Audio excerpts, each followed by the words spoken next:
तांदळाचे पापड बनवण्यासाठी एका पातेल्यात पाणी गरम करत ठेवायचं आहे। पाण्याला छान उकळी येईपर्यंत गरम झाल्यावर त्यासाठी आपण घेतोय सफेद तिळी, जिरं, पापड खार आणि चवीपुरतं मीठ, आलं, लसूण, हिरवी मिरची आणि काळ्या मिरीची पेस्ट घेतली आहे। उकळलेल्या पाण्यात केलेली पेस्ट टाकून घेतली। त्यानंतर 2 ते 3 चमचे सफेद तीळ टाकली, 1 चमचा जिरं,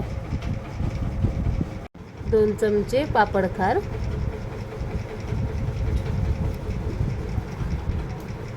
चवीनुसार मीठ। एकदा छान ढवळून घ्यायचं आहे। आता तांदळाचं पीठ घेतलंय आणि थोडं थोडं टाकून ढवळत राहायचं एकसारखं, चांगलं एकजीव होईपर्यंत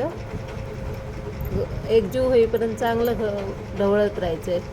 गुठळ्या होऊ द्यायचे नाही आहे, घट्ट होईपर्यंत चांगलं ढवळून घ्यायचं आहे। पूर्ण एकजीव करून घ्यायचे मिक्स करून आणि झाकण मारून 5 मिनिटांसाठी वाफवायला ठेवायचं।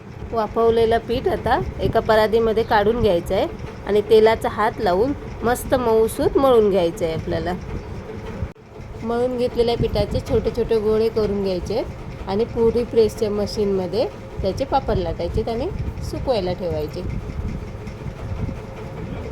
कडकडीत ऊन असल्यामुळे पापड छान सुकलेत।